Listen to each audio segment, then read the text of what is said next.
சூனியக்காரர்கள் அத்தனை பேர்களுமே ஃபிரௌன் கூட்டி வைக்கிறான். மூசா நபி அவர்கள் கொண்டு வந்த இந்த வயிற்றை தான் அங்கே ஜெயிக்கிறது. ஃபிரௌனை சார்ந்த அந்த சூனியக்காரர்கள் அத்தனை பேர்களுமே நாங்கள் மூசாவுடைய ஹாரூனுடைய ரப்பை நாங்கள் ஏற்றுக்கொண்டோம் என்று அவர்கள் டிக்ளேர் பண்ண, ஃபிரௌன் என்கிட்ட கேட்காம நீங்க இஸ்லாத்துக்கு போயிட்டீங்களோ அப்படின்னு கடுமையாக கொந்தளிக்க, இப்போ நான் உங்களை என்ன செய்ய போகிறேன் என்று மிரட்டல் விடுக்க, அந்த மிரட்டல் எல்லாத்தையும் தூக்கி குப்பையில போட்டுவிட்டு அந்த ஈமான்தாரிகள் சொன்னார்கள், ஒன்னும் புடுங்க முடியாது. நீ இந்த உலகத்தில் தான் உன்னுடைய தீர்ப்பு செல்லுபடியாகும். நீ முடிந்தால் இந்த உலகத்தில் உன்னுடைய தீர்ப்பை எப்படினாலும் எழுதிக்கொள். ஆனால் அல்லாஹ்வுடைய தீர்ப்பை உன்னால மாற்ற முடியாது. அல்லாஹ் ஒருவனுடைய திருப்தியை நாங்கள் விரும்புகிறோம். எப்படி மூசா நபி அவர்கள் பதிலடி கொடுத்தார்களோ அதே போன்று இன்றைக்கு நம்மளுக்கு தேவை. தாவா களம் தேவை, பிரச்சாரம் களம் தேவை. தௌஹீதை எதிர்க்கக்கூடியவர்கள் யாராக இருக்கட்டும், கபரை முட்டக்கூடியவர்களாக இருந்தாலும் சரி, கபர் வாழ்க என்று சொல்லக்கூடியவர்களாக இருந்தாலும் சரி, வகை செய்து ஒளிக என்று சொல்லக்கூடியவர்களாக இருந்தாலும் சரி, எல்லாத்துக்கும் சேர்த்து பதிலடி கொடுப்போம். தாவாவின் அடிப்படை அதுதான் தேவை. ஒவ்வொரு விஷயத்தையும் கையில் எடுங்க. ஏதோ தௌஹீதுக்கு வந்துட்டோம், ஏதோ சில செய்திகளை கேட்டோம் அப்படி நீங்க நினைச்சு கலையாதீர்கள். இனிமேல் தான் நமக்கு மிக முக்கியமான பணிகள் இருக்கிறது. எதிர்ப்புகள் வர வர நம்முடைய தாவா களங்கள், பிரச்சார பணிகள் வீரியம் எடுக்க வேண்டும். மூலை முடுக்கெல்லாம் இந்த ஏகத்துவத்தை, அறிவின் பாதையை, அல்லாஹ்வின் வழியை எல்லா மக்களுக்கும் சொல்லணும். எங்கேயுமே ஓட முடியாது, ஒளிய முடியாது, தாவாவுக்கு விடுதலை கொடுக்க முடியாது, ஓய்வு கொடுக்க முடியாது. அனைத்து மக்களுக்கும் இந்த ஏகத்துவத்தை எடுத்து சொல்வோம். இன்ஷா அல்லாஹ் நாம செய்யக்கூடிய இந்த பிரச்சாரத்தின் வாயிலாக ஒட்டுமொத்த உலகமும் இந்த தௌஹீத் வந்தே தீரும். கண்ணியம் நிறைந்த எல்லாம் வல்ல ஏக இறைவனின் நல்லடியார்களே, அல்லாஹ்வின் பேரருளால் கொங்கு மண்டல மாநாட்டிலே எழுச்சியோடு திரளாக ஆண்களும் பெண்களும் இங்கே குழுமி இருக்கிறோம். இந்த மாநாட்டினுடைய அடிப்படையான நோக்கமே இந்த உலகத்திற்கு ஏகத்துவத்தை, ஏக இறைவன் ஒருவன்தான் என்பதை உணர்த்தக்கூடிய விதத்தில் பல்வேறு தகவல்களை அறிந்து கொண்டு செயலாற்ற வேண்டும் என்பதுதான். அந்த அடிப்படையில்தான் இந்த நேரத்திலே எதிர்ப்புகளை வென்ற ஏகத்துவம் என்ற ஒரு தலைப்பு எனக்கு வழங்கப்பட்டு இருக்கிறது. இங்கு குழுமி இருக்கக்கூடிய பல ஆயிரக்கணக்கான மக்கள் ஒரு நேரத்திலே தர்காக்களையும் தாயத்துகளையும் தகடுகளையும் நம்பி வாழ்ந்தவர்கள். படைத்தவனை விட்டுவிட்டு படைக்கப்பட்டவர்கள் மீது நம்பிக்கை கொண்டு நம்முடைய வணக்க வழிபாடுகளை செய்து வந்தோம். இறைவனுடைய பேரருளால் இன்றைக்கு படைத்தவனுடைய வகை செய்தியை மாத்திரமே பின்பற்றி அவனை மாத்திரமே நாங்கள் வழிபாடு செய்வோம், எங்களுடைய வணக்க வழிபாடுகளை அவனுக்கே உரித்தாக ஆக்குவோம் என்ற இந்த தௌஹீத் கொள்கையில் சங்கமித்து இருக்கிறோம். ஆனால் இந்த கொள்கையை சொல்வதற்கு, இந்த கொள்கையை பின்பற்றுவதற்கு ஒன்று ரெண்டு சங்கடங்களை, ஏச்சு பேச்சுக்களை நாங்கள் அனுபவிப்பதில்லை. ஏராளமான சங்கடங்களையும் ஏராளமான கஷ்டங்களையும் நாம் அனுபவித்து இருக்கிறோம். ஒரு 30 அல்லது 40 ஆண்டுகளுக்கு பின்னால் நீங்கள் தமிழகத்தை உற்று நோக்கினீர்கள் என்றால் தௌஹீத் என்ற வார்த்தையை பேசுவதற்கு, அதை பேசிக்கொண்டு சாதாரணமாக நடப்பதற்கு தமிழகத்திலே இடமில்லை. இது போன்ற ஒரு மாநாடை எல்லாம் சர்வசாதாரணமாக நடத்திட இயலாது. ஏன் ஒரு தெருமுறை கூட்டத்தை கூட நடத்த இயலாது. நம்முடைய வீடுகளிலே ஏகத்துவத்தை சொல்ல வேண்டும் என்பதற்காக வேண்டி ஒரு திருக்குர்ஆனுடைய வகுப்பை கூட நடத்த முடியாத சூழல் ஒரு நேரத்தில் இருந்தது. அவ்வளவு எதிர்ப்பு, அவ்வளவு சங்கடங்கள். இறைவனுடைய அருளால் அதையெல்லாம் தாண்டி இன்றைக்கு தமிழகத்திலே பல்வேறு பகுதிகளிலே இந்த ஏகத்துவத்தை நாம் சொல்லிக்கொண்டே இருக்கிறோம். ஆனாலும் எதிர்ப்புகள் குறைந்து விட்டதா என்றால் ஒவ்வொரு விதமான எதிர்ப்புகள் வளர்ந்து கொண்டேதான் இருக்கிறது. தௌஹீத்வாதிகளுக்கு ஓரளவிற்கு எழுச்சிகள் கிடைத்தாலும், வளர்ச்சிகள் கிடைத்தாலும் முழுமையான வளர்ச்சி அடைந்து விட்டது என்று சொல்லிவிட முடியாது. இன்றைக்கும் தமிழகத்திலே எத்தனையோ ஊர்களிலே ஜனாசா அடக்குவதிலே பிரச்சனை, கொள்கைகளை சொல்வதிலே பிரச்சனை, தெரு மீட்டிங்கள் அல்லது பொதுக்கூட்டங்கள் நடத்துவதிலே பிரச்சனை, இப்படி இன்றைக்கும் இருந்து கொண்டுதான் இருக்கிறது. இந்த எதிர்ப்பு என்பது என்றைக்கு தோன்றியது என்பதையும், இந்த எதிர்ப்புகள் வருகின்ற பொழுது நம்மளுடைய வேலைகள் அல்லது நம்முடைய சிந்தனைகள் எப்படி இருக்க வேண்டும் என்பதனையும், இந்த எதிர்ப்புகள் வருகின்ற பொழுது நாம் கடைபிடிக்க வேண்டிய சில ஒழுங்குமுறைகளையும் என்னுடைய உரையில் சுட்டிக்காட்டலாம் என எண்ணுகிறேன். சகோதரர்களே, எதிர்ப்பு என்பது, தௌஹீதுக்கு எதிர்ப்பு என்பது நேற்று இன்றைக்கு வந்ததல்ல. நீங்கள் குர்ஆனை படித்து பார்த்தீர்கள் என்றால் முதல் மனிதராக, முதல் நபியாக இந்த உலகத்திற்கு அனுப்பப்பட்ட ஆத நபியுடைய காலத்தில் இருந்தே தற்காலை வரையிலேயும் மிக கடுமையான எதிர்ப்புகள். ஆத நபியுடைய வரலாறை அல்லாஹ் திருமறை குர்ஆனிலே சொல்லி காட்டுகிறானே, அந்த வரலாறை நீங்கள் படித்து பாருங்கள். வத்துலு அலைஹிம் நப இப்னை ஆதம, ஆதமுடைய 2 பிள்ளைகளுடைய வரலாறை நபியே நீங்கள் ஓதி காட்டுங்கள், படித்து காட்டுங்கள் இந்த மக்களுக்கு. என்ன முதல்ல தௌஹீதுக்கு ஏற்பட்ட அந்த எதிர்ப்பை, ஏகத்துவ கொள்கைக்கு இருந்த அந்த எதிர்ப்பை இறைவன் இந்த வசனத்திலே நமக்கு கோடிட்டு காட்டுகிறான். அந்த 2 பிள்ளைகளும், ஆதமுடைய 2 மகன்களும் இறைவனுக்காக வேண்டி ஒரு வணக்கத்தை செய்கிறார்கள். அல்லாஹ் அந்த இருவருடைய வணக்கத்தில் ஒருவருடைய வணக்கத்தை அல்லாஹ் ஏற்றுக்கொள்கிறான், மற்றவருடைய வணக்கத்தை அல்லாஹ் நிராகரிக்கிறான். நிராகரிக்கப்பட்ட அந்த மனிதர் நல்லடியாராக இருந்த அவர் மீது கடுமையான கோபம் கொள்கிறார். நானும் ஒரு வணக்கத்தை செய்கிறேன், நீனும் அதே வணக்கத்தை செய்கிறாய், ஆனால் இறைவன் என்னுடைய வணக்கத்தை ஏற்கவில்லை, உன்னுடைய வணக்கத்தை மாத்திரம் ஏற்கிறான் என்றால் உன்னை நான் சும்மா விடுவானா? நீ நல்லடியாராக இருக்கிறாய் என்றால் உன்னை சாதாரணமாக விட்டு விடுவேனா? ஏக இறைவனை மாத்திரம் வழிபாடு செய்வாய் என்றால் உன்னை நான் விடமாட்டேன் என்று சொல்லிவிட்டு அந்த மனிதர் சொல்கிறார், நல்லடியாரை பார்த்து ஆதமுடைய இன்னொரு மகன் சொல்கிறார், உன்னை நான் கொலை செய்யவே தீர்வேன். அப்பொழுதுதான் அந்த நல்லடியார் சொல்கிறார், நீ என்னை கொலை செய்தாலும் நான் உன்னை கொலை செய்வதற்கு என்னுடைய கையே கூட நான் நீட்ட மாட்டேன்.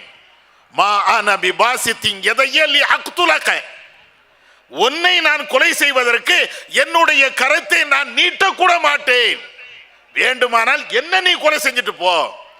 இப்படி அவர்களுக்கு மத்தியிலே வாக்குவாதம் ஏற்படுகிறது. அதற்கு பின்னால் இந்த கெட்ட மனிதர் அந்த நல்ல மனிதரை கொலை செய்கிறார். இது எல்லாம் திருக்குர்ஆனிலே அல்லாஹ் அந்த வரலாறை சொல்லி காட்டுகிறார்.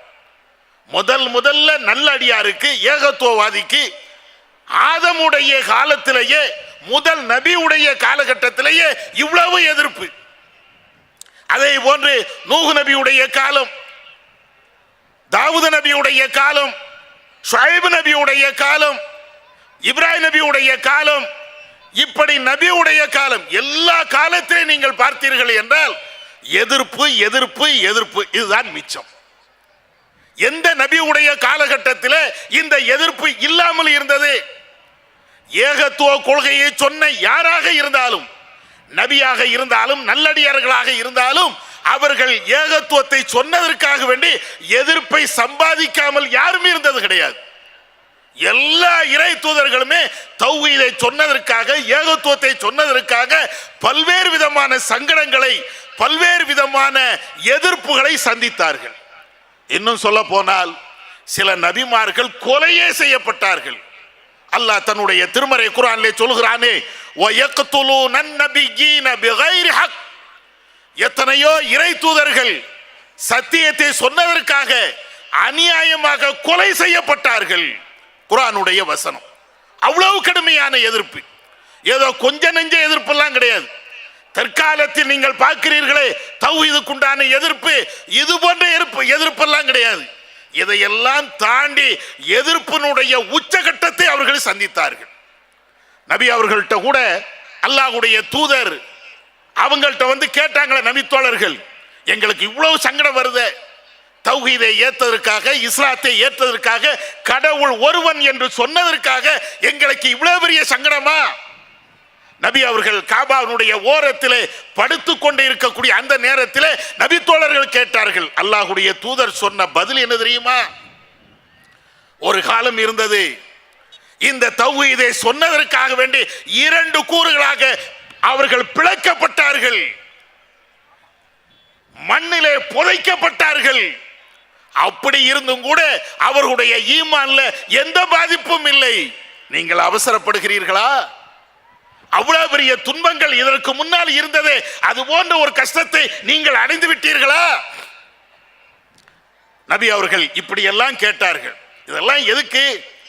அடிக்கடி கேள்விப்படுகின்ற வசனங்கள், இந்த வரலாறுகள் அடிக்கடி நாம கேள்விப்பட்ட வரலாறுகள் தான். இது எல்லாம் சொல்லக்கூடிய செய்திகள் என்னவென்றால், ஒவ்வொரு காலகட்டத்திலையும் தௌஹீத்வாதி, ஏகத்துவவாதி இந்த எதிர்ப்பில் நீந்தித்தான் வர வேண்டும். எதிர்ப்பு இல்லாம இந்த ஏகத்துவவாதி வாழவே இயலாது. இதைத்தான் இஸ்லாம் நமக்கு வரலாறுகள்ல, திருக்குர்ஆன்ல பல்வேறு இடங்கள்ல சொல்லிக்கிட்டே இருக்கிறான். 1-2 இடங்கள்ல, நிறைய இடங்கள்ல இறைவன் இதை திரும்ப திரும்ப சொல்லுவான். அப்படி என்றால் இன்றைக்கு ஏகத்துவவாதிகளாக இருக்கக்கூடிய நமக்கு, தௌஹீத்வாதிகளாக இருக்கக்கூடிய நமக்கு, கடவுள் ஒருவன் என்று பேசுகின்ற நமக்கு எதிர்ப்பே இல்லாமல், ஒரு சின்ன சங்கடங்களை கூட அனுபவிக்காமல் அப்படியே சொர்க்கம் போயிட முடியுமா? அதையும் குர்ஆன்ல அல்லாஹ் கேட்கிறானே, அம் ஹஸிபத்தும் அன் ததுகுலுல் ஜன்னா, நீங்கள் சர்வசாதாரணமாக சொர்க்கத்திற்கு சென்று விடலாம் என்று நீங்கள் எண்ணிக்கொண்டு இருக்கிறீர்களா? உங்களுக்கு முன் சென்றவர்களுக்கு என்னென்ன கொடுமைகள் நடந்ததோ அது போன்ற ஒரு கொடுமையோ அல்லது அதில் இருக்கக்கூடிய ஒரு சின்னதோ நீங்கள் எதையும் அனுபவிக்காமல், எந்த சோதனையும் அனுபவிக்காமல் அப்படியே சொர்க்கம் போலாம் அப்படி நீங்க நினைக்கிறீங்களா? முடியாது. மஸ்ஸத்துஹுமுல் பாஸா வலர்ரா வஸுல்ஸிலு ஹத்தா யகூல ரசூல் வல்லதீன ஆமனு மஅஹு மதா நஸ்ருல்லாஹ். உங்களுக்கு முன் சென்றவர்களுக்கு கடுமையான துன்பங்கள் ஏற்பட்டது, வறுமைகள் ஏற்பட்டது, கடுமையான சோதனைகள் ஏற்பட்டது. அனைத்தையும் அவர்கள் தாங்கினார்கள். அல்லாஹ்விடத்திலே கேட்டார்கள், யா அல்லாஹ், உன்னுடைய உதவி எங்களுக்கு எப்பொழுது வரும்? அலா இன்ன நஸ்ரல்லாஹி கரீப், தெரிந்து கொள்ளுங்கள், அல்லாஹ்வுடைய உதவி உங்களுக்கு சமீபத்தில் இருந்தது என்றெல்லாம் அந்த மக்களுக்கு சொல்லப்பட்டது. இப்படி எதையுமே அனுபவிக்காம, ஒரு சின்ன கஷ்டத்தை கூட அனுபவிக்காம அல்லாஹ் இருக்கிறான், நான் தௌஹீத்வாதி, நான் ஷிர்க்கை விட்டு விலகிட்டேன் அப்படின்னு சொன்ன அந்த வார்த்தையை சொன்ன மாத்திரத்திலேயே நீங்க சொர்க்கம் போலாம் நினைக்கிறீங்களா? தௌஹீத்வாதி என்றால், ஏகத்துவவாதி என்றால் எதிர்ப்பு வந்தே தீரணும். வரவில்லை என்றால் நீ நம்ம தௌஹீத்வாதியாகவே இருக்க இயலாது. வரலாறுகள் அப்படித்தான் பேசிக்கொண்டே இருக்கிறது. இப்பவும் நமக்கு எதிர்ப்புகள் 1-2 எதிர்ப்பு இல்லை, அகில உலகமும் இன்றைக்கு இஸ்லாத்தை எந்த விதத்தில் எதிர்க்க வேண்டுமோ எல்லா விதத்திலும் எதிர்க்கிறது. தர்காவாதிகள் எதிர்க்கிறார்கள், தரீகாவாதிகள் எதிர்க்கிறார்கள், மதுஹப்வாதிகள் எதிர்க்கிறார்கள், நவீன சலஃப்வாதிகள் எதிர்க்கிறார்கள். இது அல்லாமல் இஸ்லாத்தை பிடிக்காதவர்கள் உலகம் முழுவதும் இன்றைக்கு பல்வேறு குற்றச்சாட்டுகளை முன்வைத்து இந்த ஏகத்துவத்தை எதிர்த்து கொண்டே இருக்கிறார்கள். 1-2 எவ்வளவு எதிர்ப்புகள், கடுமையான எதிர்ப்புகள். இந்தியாவில் உங்களுக்கு ஏற்படுகின்ற இந்த எதிர்ப்புகள் கொஞ்ச நஞ்சம் அல்ல. எனக்கு முன்னால் பேசிய அப்துல் கரீம் அவ்வளவும் சொன்னாரு.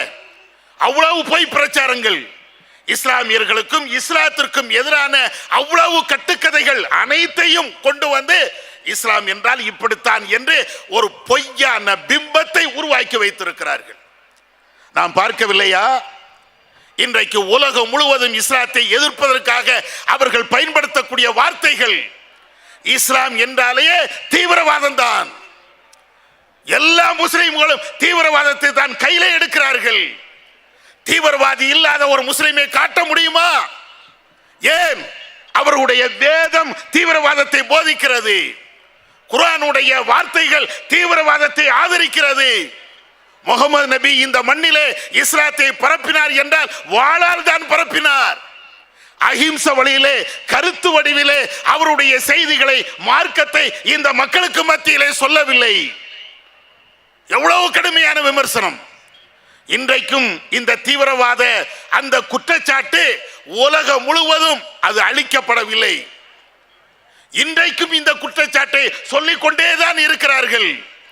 அதற்கு நம்மை போன்ற ஏகத்துவாதிகள் இன்றைக்கும் நெஞ்ச நிமிர்த்தி கொண்டு அத்தனை பேர்களுக்கும் பதில் சொல்லிக் கொண்டே இருக்கிறோம். தீவிரவாதம் என்றால் என்ன முஸ்லிம் மட்டும்தான் செய்கிறானா? முஸ்லிம்கள் சில பேர் ஈடுபடுகிறார்கள் என்பதை நாங்கள் மறுக்கவில்லை. ஆனால் அவன் மாத்திரம்தான் செய்கிறானா? அல்லது அவன் செய்வதற்கு குர்ஆன் தான் வழிகாட்டுகிறதா? சவால் விட்டு சொன்னோம். விவாதத்துக்கு வர முடியுமா என்றெல்லாம் கேட்டோம்.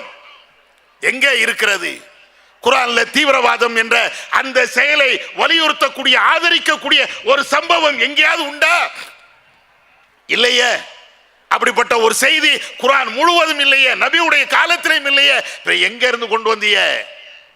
இது திட்டமிட்டு மேற்கத்திய நாடுகள் இஸ்லாத்தின் மீது கொண்ட வன்மத்தின் காரணத்தினால குர்ஆனை மக்கள் படித்துவிடக் கூடாது என்பதை பொய் பிரச்சாரத்தின் மூலமாக தகர்க்க வேண்டும் என்பதனால கட்டிவிடப்பட்ட ஒரு பொய்யான ஒரு தகவல்.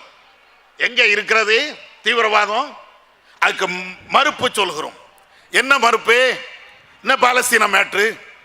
அப்பாவி மக்களை மிகப்பெரிய ஆயுதங்களை வைத்து கொன்று குவித்தார்களே, இன்றைக்கும் கொல்வதற்கு துடித்துக் கொண்டே இருக்கிறார்களே. மிகப்பெரிய பில்டிங்குகள் அனைத்தும், கட்டடங்கள் அனைத்தும் மண் தரைகளாக மாற்றப்பட்டு இருக்கிறது. பல ஆயிரக்கணக்கான கோடி ரூபாய்கள் இருந்தால்தான் இடிபாடுகளை அகற்ற முடியும் என்று இன்றைக்கும் ஐநா சபை கூறிக்கொண்டே இருக்கிறது. இவ்வளவு பெரிய காரியத்தை, இவ்வளவு பெரிய செயலை செய்ததுக்கு பேர் என்ன? அது இஸ்ரேல் செய்தாலும் சரி, அமெரிக்கா செய்தாலும் சரி, வேற எந்த நாடு ஆதரிச்சாலும் சரி, அப்பாவிகள் கொலை செய்யப்பட்டார்களே, சிறார்கள் அநியாயமாக கொலை செய்யப்பட்டார்களே, கற்பழிக்கப்பட்டார்களே, இவைகளுக்கெல்லாம் பேர் என்ன? இது தீவிரவாத செயல் இல்லையா? இது என்ன அஹிம்சவாத செயலா? இதெல்லாம் கேட்கிறோம், பதில் சொல்ல முடியல. ஆனா நமக்கு மட்டும் என்ன பேரு? முஸ்லிம்கள் தீவிரவாதத்தில் ஈடுபடுகிறார்கள். இதை எதிர்த்து நம்முடைய பிரச்சாரங்கள் இன்னும் வீரியமாக செல்ல வேண்டும். அதோடு நிக்கல, ஒவ்வொரு இடத்திலையும் இந்த இஸ்லாத்துக்கு எதிரான மிக கடுமையான பிரச்சாரம். இப்ப சமீபத்தில் மார்க்கண்டேய கட்ஜு உங்களுக்கெல்லாம் தெரியும், முன்னாள் சுப்ரீம் கோர்ட்டினுடைய நீதிபதியாக இருந்தவர். நைசா ஒரு கருத்தை அப்படியே சமூக வலைதளங்கள்ல அப்படியே பரப்பி விடுகிறார். என்ன செய்தி? என்னிடத்தில் ஒரு வழக்கு வருகிறது, இஸ்லாமிய பெண்கள் கொண்டு வந்த ஒரு வழக்கு. அவரிடத்தில் நான் ஒரு செய்தியை சொன்னேன். உங்களுடைய குர்ஆனுடைய வசனத்தில், திருக்குர்ஆன்ல பெண்களை அடிக்க வேண்டும் என்று இருக்கிறது. இந்த வசனத்தை நீங்க மாத்தினா என்ன? குர்ஆனுடைய ஒரு வசனத்தை, அதுவும் பெண்களை அடிக்க வேண்டும் என்று சொல்லுகின்ற அந்த ஒரு வசனத்தை நீங்கள் மாற்ற வேண்டியதானே? குர்ஆன்ல இருந்து எடுத்துற வேண்டியதானே? உடனே அந்த பொம்பளை சொல்லிச்சா, அது வேத வரிகள், நாங்க அதுல கை வைக்க முடியாது இப்படின்னு அந்த பெண் சொன்னதாக அவர் சமூக வலைதளங்கள்ல இந்த ஒரு செய்தியை பரப்புகிறார். எதுக்கு? என்ன நோக்கம்? அந்த பெண் சொல்லியதா சொல்லலையா அந்த ஆய்வுக்கு போக தேவையில்லை. இதனுடைய கருத்து என்ன? குர்ஆன் பக்கம் நீங்க போயிடாதீங்க, தௌஹீதின் பக்கம் நீங்க போயிடாதீங்க, விரும்பி கூட குர்ஆனை நீங்க படித்து விடாதீர்கள். அது பெண்களுக்கு எதிரான வாசலை திறந்து வைத்திருக்கிறது.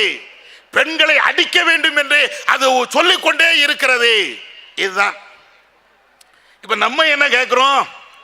குர்ஆன்ல இந்த வசனம் இருக்கிறது என்றால் அந்த வசனத்தை முழுமையாக நீங்க படிங்க, அந்த வசனத்தை முழுமையாக சொல்லுங்க. எப்ப அடிக்க சொல்கிறது, அடிக்க சொல்கிறது என்று மட்டும்தான் இருக்கிறதா? அதற்குள்ள முன்பின் வசனங்கள் என்ன, முன்பின் வார்த்தைகள் என்ன, இது எல்லாவற்றையும் நம்ம அவர்கிட்ட கேட்கிறோம்.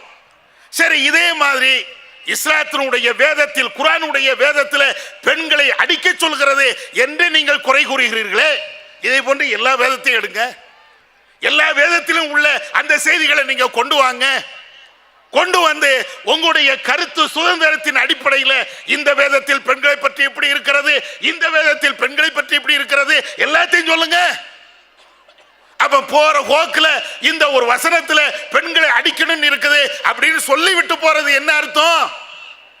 உங்களுக்கும் எனக்கும் உலக மக்கள் அத்தனை பேர்களுக்கும் அவர்கள் ஒரு செய்தியை சொல்ல வருகிறார்கள். திருக்குர்ஆன் பெண்களை கொடுமைப்படுத்த சொல்கிறது. அதானா? குர்ஆன்ல அல்லாஹ் எப்படி சொல்லி காட்டுகிறான்? பெண்கள் இடக்கும் உங்களை இடக்கும், அதாவது கணவன் மனைவி அவங்க ரெண்டு பேருக்கும் மத்தியில ஒரு சண்டை ஏற்படுகிறது. எதுக்கு? சும்மா சண்டை இல்ல, ஒழுக்க ரீதியான பிரச்சனை. கணவன் மனைவிக்கு மத்தியில அவங்க யாரா ஒரு ஆளு, அதாவது குறிப்பாக பெண்ணு ஒழுக்க ரீதியாக தவறிழைத்து விட்டார்கள் என்றால், அவர்களுக்கு மத்தியில ஒரு சண்டை சச்சரவு பிரச்சனை ஏற்படுகிறது என்றால் அல்லாஹ் முதல்ல அந்த வசனத்துல சொல்லி காட்டுகிறான், ஃபைலுஹுன்ன, அவங்களுக்கு நீங்க உபதேசம் பண்ணுங்க. அந்த உபதேசம் சொல்லி அந்த பெண்ணை நீங்க நல்வழியின்பால் திருத்துங்க. எடுத்த உடனே பொண்டாட்டி அடி எங்க இருக்குது? மார்க்கண்டேய கஜ்ஜா அவர்களே, நீதிபதி அவர்களே, இது இருக்குதா? அந்த வசனத்தினுடைய முதல் வரியே என்ன? கணவன் மனைவிக்கு மத்தியில ஒழுக்க ரீதியான பிரச்சனை ஏற்படுகின்ற பொழுது கணவனாக இருக்கக்கூடிய நீ அந்த பெண்ணுக்கு முதல்ல உபதேசம் பண்ணு. திருந்துறாளான்னு பாரு. ஒழுக்கக்கேடான விஷயத்தில் அந்த பெண்ணு ஈடுபடுகிறாள் என்றால் அந்த பெண்ணுக்கு நீ உபதேசம் பண்ணு. நம்ம பாஷையில சொல்ல போனால், கணவனுக்கு தெரியாம அந்நிய ஆணோடு ஒரு பெண்ணு கடலை போடுகிறாள் என்றால் அவளுக்கு நீ வந்து உபதேசம் பண்ணு. இதைத்தான் இஸ்லாம் சொல்லுது. அந்த வசனம் அவ்வளவு தெளிவாக சொல்லுகிறது. அப்ப இது போன்ற ஒழுக்கக்கேடான செயலை ஒரு மனைவி செய்கின்ற பொழுது உபதேசம் பண்ணு. அடுத்து என்ன? அதிலையும் அந்த பெண்ணு திருந்தலையா, உன்னுடைய படுக்கை அறையில இருந்து அந்த பெண்ணை நீ விலக்கி வை. ரெண்டு பேரும் நீங்கள் தாம்பத்திய உறவில் ஈடுபட வேண்டாம், கொஞ்ச நாளைக்கு அந்த பெண்ணை பிரி. இதுவும் அந்த பெண்ணை கேட்கலையா? இல்ல வேற எங்கேயாவது ஒழுக்கக்கேடான வழியைத்தான் அந்த பெண்ணு தேர்ந்தெடுக்கிறாளா? அப்படி இருந்தால் அதற்கு பின்னால் தான் அல்லாஹ் சொன்னா, அந்த பெண்ணை லேசாக அடித்து விடுங்கள். ஏன்? ஒழுக்கக்கேடான ஒரு காரியத்தை செய்யக்கூடிய ஒரு பெண்ணை திருத்தக்கூடிய விதமாக நீ உபதேசம் பண்ணு. படுக்கையில இருந்த திருத்து. அதையும் அவங்க கேட்கலன்னா அந்த பெண்ணை வந்து நீ லேசா அடி. மார்க்கண்டே கட்சி கரெக்டா அதுல என்ன செய்தா தெரியுமா? இதுதான் அவங்களுடைய புத்திய அழகா காட்டுதாங்க. நம்ம எல்லாருடைய மொழியாக்கத்திலையும் இந்த லேசாக அப்படிங்கறத பிராக்கெட்ல போட்டிருப்போம். ஏன்? அது ஹதீஸ்ல அந்த விளக்கங்கள் இருக்கிறது. எல்லா ஹதீஸ்களையும் படிச்சு பார்த்தோம் என்றால், அடியுங்கள் என்றால் அது மாடு அடிக்கிற மாதிரி, அடிமையை அடிக்கிற மாதிரி, வேற எவனோ ஒருத்தனை அடிக்கிற அந்த மாதிரி இல்ல, ஒரு அடையாளத்துக்கு அடிக்கக்கூடிய அடி அப்படிங்கிறது அந்த ஆயத்தினுடைய கருத்து. இன்னும் ஹதீஸ்களை படித்தால் அதுதான் புரியும். அப்ப அந்த அடிப்படையில் எல்லாருமே லேசாக அப்படிங்கக்கூடிய வார்த்தையை பிராக்கெட்ல போட்டு அடியுங்கள். இவர் என்ன செய்வாரு? அந்த லேசாக அப்படிங்கக்கூடிய வார்த்தையை மட்டும் எடுத்துட்டு பெண்களை அடியுங்கள். அப்ப பாக்குறவன் என்ன பார்ப்பான்? பொம்பளை போட்டு சாத்து சாத்துன்னு சாத்தணும், அப்படித்தான் குர்ஆன் பேசுகிறது, இப்படித்தானே சொல்லுவாங்க. ஆனால் இறைவன் சொல்லக்கூடிய அந்த அடி என்பது ஹதீஸை வைத்து நீங்கள் புரிந்து கொண்டால் நிறைய விளக்கங்கள். உதாரணத்திற்கு ஒன்ன சொல்றேன். நபிகள் நாயகம் ஸல்லல்லாஹு அலைஹி வஸல்லம் அவர்கள் சொல்வார்கள், உங்களுடைய மனைவிமார்களிடத்தில், பெண்களிடத்தில் நீங்கள் நீதமாக நடந்து கொள்ளுங்கள். நீங்கள் எதை சாப்பிடுகிறீர்களோ அதையே அந்த பெண்ணுக்கு கொடுங்க. நீங்கள் எதை ஆடையாக அணுகிறீர்களோ அந்த பெண்ணுக்கும் ஆடை வாங்கி கொடுங்க அப்படின்னு சொல்லும் போது அல்லாஹ்வுடைய தூதர் சொல்வார்கள், உன்னுடைய மனைவியிடத்தில் நீ வெறுக்க தகுந்த ஒரு காரியத்தை கண்டால் அவளுடைய முகத்தில் அடிக்காத. இன்னொரு ஹதீஸ்ல உன்னுடைய மனைவியிடத்தில் வெறுக்கத்தகுந்த காரியத்தை நீ கண்டால் அவளை ஒரு அடிமையை அடிப்பது போன்று நீ அடிக்காத ரசூலுல்லாஹ் சொல்றாங்க. இன்னொரு ஹதீஸ்ல நீ அந்த பெண்ணிடத்தில் வேற விஷயமாக ஒழுக்கக்கேடான விஷயத்தை நீ பார்த்தால் அந்த பெண்ணை பகிரங்கமாக பொதுமக்கள் நடமாடக்கூடிய இடத்துல அந்த பெண்ணை நீ வெறுக்காத. எத்தனை செய்தி! மனைவியை அடினோன்னு மாட்டை அடிச்ச மாதிரி அடிக்கணுமா? ஒரு அடிமையை அடிச்ச மாதிரி அடிக்கணுமா? ஒரு விரோதி அடிச்ச மாதிரி அடிக்கணுமா? இல்ல. ஒரு அடையாளத்துக்காக, ஒரு பயத்திற்காக, இதற்காக நீ செய். இல்லைன்னா அந்த பெண்ணை இவனோட ஓடி போடுவா. அதைத்தான் கட்சி போன்ற ஆட்கள் விரும்புகிறார்களா? ஒரு மனைவி ஒரு கணவனோடு வாழுகின்ற ஒரு குடும்பத்து பெண்ணு எவனோடு ஓடணும் அப்படித்தான் நீங்க விரும்புறீங்களா? அதை தடுக்க வேண்டாமா? அதே நேரத்தில் குடும்பத்தோடு வாழ வேண்டும் என்ற ஒரு நிலையை உருவாக்க வேண்டாமா? இதுக்கு இஸ்லாம் இவ்வளவு எளிமையான வழிமுறைகளை சொல்லி தருகிறது. ஆனாலும் அவங்க அதையெல்லாம் பார்க்க மாட்டாங்க. இஸ்லாத்தை, குர்ஆனை, வேதத்தை கொச்சைப்படுத்த வேண்டும் என்பதுதான் அவங்களுடைய செயல் திட்டம். அதனால குர்ஆன் பெண்களை அடிக்க சொல்கிறது, உதைக்க சொல்கிறது என்ற அந்த பிரச்சாரத்தை மட்டும்தான் மையமாக வச்சு பேசுறாங்க. இது உலகத்தில் எல்லா இடத்திலையும் இருக்கிறது. இது ஒரு வகையான எதிர்ப்புகள். இந்த எதிர்ப்புகள் வந்தால் நாம என்ன செய்யணும்? கடுமையான எதிர்ப்புகள் இருக்கிறது, அதிலே மாற்று கருத்து கிடையாது. தௌஹீதுக்கு என்பது முஸ்லிம்கள்டையும் எதிர்ப்பு இருக்கிறது, முஸ்லிம் அல்லாத இன்ன பிற மக்கள்கிட்டையும் இந்த எதிர்ப்பு இருக்கிறது. இந்த எதிர்ப்புகள் வந்தால் என்ன செய்யணும்? சில முஸ்லிம்கள் இதை போன்ற எதிர்ப்பு வந்த உடனே உணர்ச்சி வசப்படுவாங்க. ஏய் குர்ஆனை நீ பேசிட்டியா, வந்து பார், போய் பார், வெட்டுவேன், குத்துவேன். சில பேர் உணர்ச்சி வசப்பட்டு ஏதாவது பேசுறது. முகமது நபி யாராவது பேசிட்டாங்களா, வந்து பார். அல்லது இன்ன பிற மத கடவுள்களை கடுமையாக பேசுவது. முகமது நபி அவர்கள் ஆயிஷாவோடு அவங்க வாழ்ந்தாங்க என்றால் கொச்சத்தனமாக பேசுகிறார்கள். சிறுமியை திருமணம் பண்ணி விட்டார் என்றெல்லாம் மிக கடுமையாக விமர்சனம் பண்ணுகிறார்கள் என்றால் அதுக்கு பதில் என்ன? அவர்களுடைய மத நம்பிக்கையை கொச்சைப்படுத்துவதா? அவர்களுடைய கடவுளை கொச்சைப்படுத்துவதா? இல்ல. மார்க்கம் இது போன்ற எதிர்ப்புகள் வருகின்ற பொழுது அதை எப்படி கையாள வேண்டும், எந்த விதத்தில் கையாள வேண்டும் அழகாக நமக்கு வழிகாட்டுகிறது. உணர்ச்சி வசப்படக்கூடாது, கோபத்தில் கொந்தளிக்க கூடாது. எவ்வளவு பெரிய எதிர்ப்புகள் வந்தாலும் உன்னுடைய அறிவை பயன்படுத்து, உன்னுடைய சிந்தனையை பயன்படுத்து, உன்னுடைய வேத வரிகளை பயன்படுத்து. எல்லா எதிர்ப்புகளும் அப்படியே அடங்கி போயிடும். இதற்கு மாற்றமாக அறிவை பயன்படுத்தாமல் அறிவாளை பயன்படுத்துறோம் என்றால் ஒட்டுமொத்த முஸ்லிம்களுக்கு தான் கேடு. அதைத்தான் அவங்க எதிர்பார்க்கிறாங்க. ஏதாவது ஒரு பிரச்சனை கிளப்பி விடணும், பொய்களை கிளப்பி விடணும், நம்ம உணர்ச்சி வசப்படணும். அதனால இந்து முஸ்லிம்களுக்கு மத்தியில அல்லது இந்து கிறிஸ்தவர்களுக்கு மத்தியில மிகப்பெரிய கலவரம் ஏற்படணும். இதைத்தான் அவங்க விரும்புறாங்க. ஆனா இஸ்லாம் அதை விரும்பல. எவ்வளவு எதிர்ப்பு வரட்டுமே, அந்த எதிர்ப்புகள் வருகின்ற பொழுது நீங்கள் கடைபிடிக்க வேண்டிய ஒரு அற்புதமான ஒரு வழி வாதத்திற்கு வாதம். இப்ராஹிம் நபி நமக்கெல்லாம் முன்மாதிரி. அந்த இப்ராஹிம் நபி அவர்கள் இது போன்ற எதிர்ப்புகள் வருகின்ற பொழுது எவ்வளவு அற்புதமாக அந்த வாதத்தை எடுத்து வைக்கிறார்கள் என்று நீங்க பாருங்க. சூரத்துல் பக்ராவிலே இறைவன் சொல்லி காட்டுகிறான், அலம் தர இலல்லதி ஹாஜ்ஜ இப்ராஹிம ஃபீ ரப்பிஹி அன் ஆதாஹுல்லாஹுல் முல்க். மிகப்பெரிய ஆட்சியாளன் இப்ராஹிம் நபி இடத்திலே அல்லாஹ்வை பற்றி, தௌஹீதை பற்றி, வேதத்தை பற்றி தர்க்கம் செய்தானே, இந்த வரலாறு தெரியுமா? நபி அவர்களுக்கு அல்லாஹ் சொல்லி காட்டுகிறான், அலம் தர இலல்லதி ஹாஜ்ஜ இப்ராஹிம. ரஹ்மானை பற்றி, அல்லாஹ்வை பற்றி ஒரு மிகப்பெரிய மன்னன் இப்ராஹிம் நபி இடத்துல ஒரு தர்க்கம் பண்ணானே, வேறு வேறு அவதூறுகளை எல்லாம் பேசினானே, அந்த வரலாறு உங்களுக்கு தெரியுமா? அது அல்லாஹ் சொல்லும் போது இப்ராஹிம் நபி அவர்கள் சொல்லி காட்டுகிறார்கள், என்னுடைய ரப்பு அவன்தான் உயிரை கொடுக்கக்கூடியவன், உயிரை எடுக்கக்கூடியவன். என் ரப்புக்கு அவ்வளவு பெரிய ஆற்றல் இருக்கிறது இப்ராஹிம் நபி சொல்கிறார்கள்.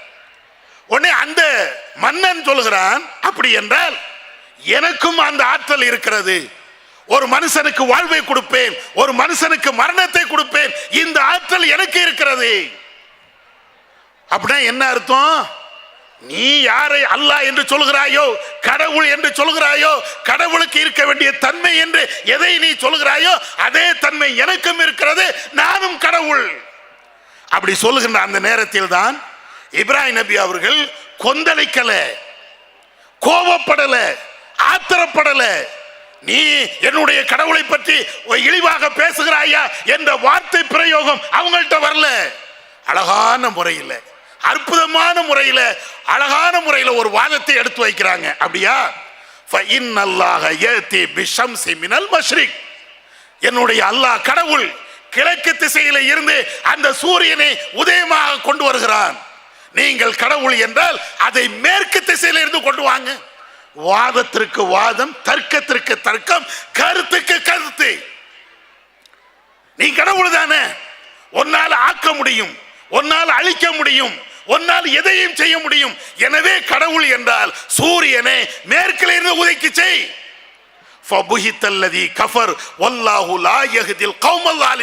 அல்லாஹ் சொல்லி காட்டுகிறான். அந்த இடத்தில் தான் இப்ராஹிம் நபி அவர்கள் எடுத்து வைத்த அந்த வாதம், அறிவுபூர்வமான வாதம், ஆக்கப்பூர்வமான அந்த வாதம். இந்த வாதத்தை கேட்ட மாத்திரத்திலேயே அந்த காஃபிர் வாய் பொத்தி விட்டான்.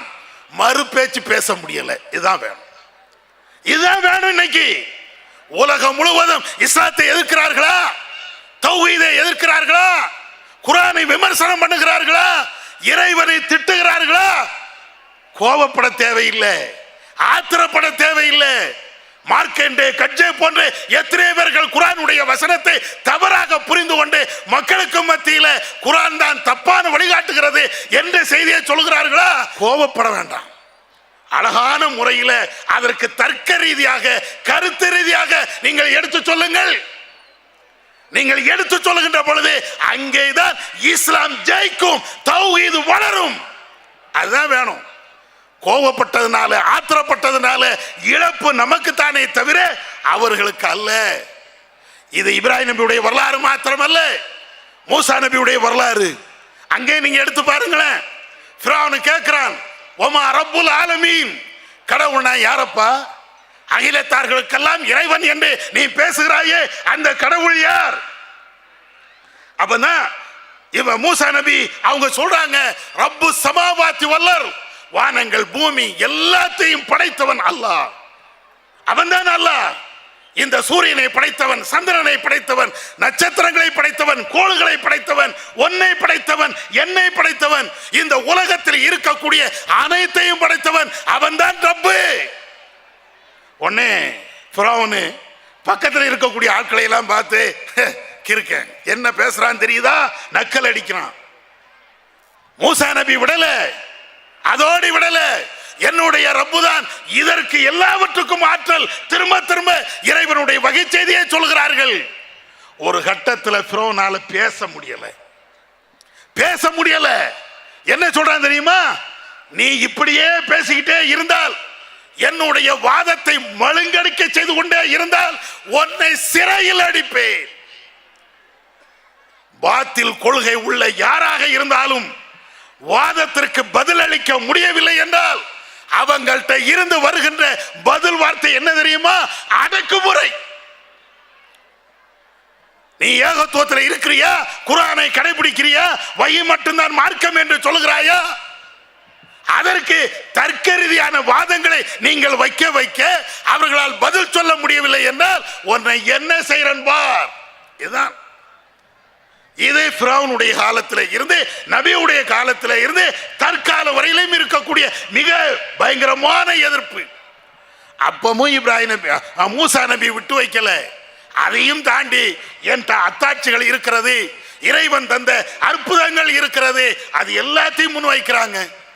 கடைசி இது எல்லாத்தையும் முன் வச்சதுக்கு பின்னால இவ்வளவு எதிர்ப்பையும் தாண்டி அறிவை பயன்படுத்தி, வஹியை பயன்படுத்தி, ஏகத்துவம் தந்த அந்த வார்த்தையை பயன்படுத்தி அவர்கள் பேசிய விளைவு ஃபிரௌனுடைய கூட்டத்தை சார்ந்தவர்கள் எல்லாம் இஸ்லாத்தை வந்தார்கள். வரலாறு தெரியுதா இல்லையா?